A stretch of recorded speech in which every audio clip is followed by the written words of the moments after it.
Oh, sa sige po, wala ho yung commander ng aming kusina. O, nagprito ako ng manok.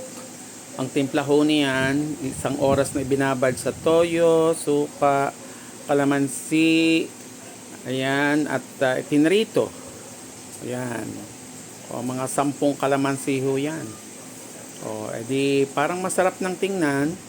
Ngayon ho, yung pinagbabaran niya, o, inihiwalay muna ang bawang at niluluto ng konti.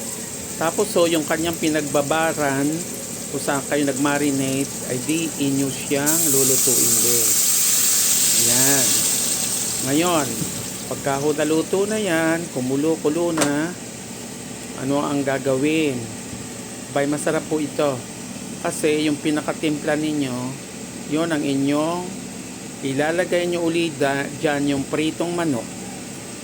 Tapos so, parang para mag-absorb doon sa kanyang anong tawag, sa kanyang laman, yan, binuksan ko yung ilaw ng aming lutuan para makita ninyo.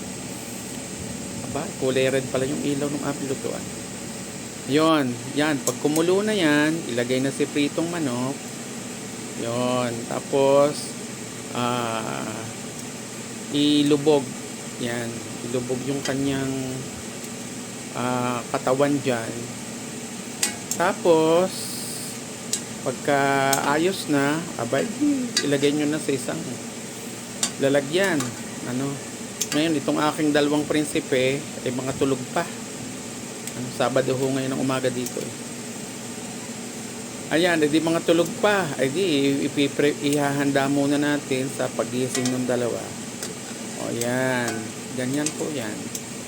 Masarap po yan kasi may 10 o 12 kalamansi ang ginamit ko dyan. O tapos ilalagay nyo na sa isang lalagyan, isa-isa ulit, babalik ninyo. O yan, wala na yung ilaw ng lutuan, kaya parang medyo hindi na red yung kulay ng karne niya. Ilalagay nyo ngayon yung kanyang pinagbabada na niluto. Yan. O, digay, ang sarap na yan. O, sige, kain na kayo. At ito'y napakasarap. Pag ito hindi masarap, ay siya, di huwag kayong tumikim. Uubusin ko naman niya. So, magandang araw ho sa ating lahat.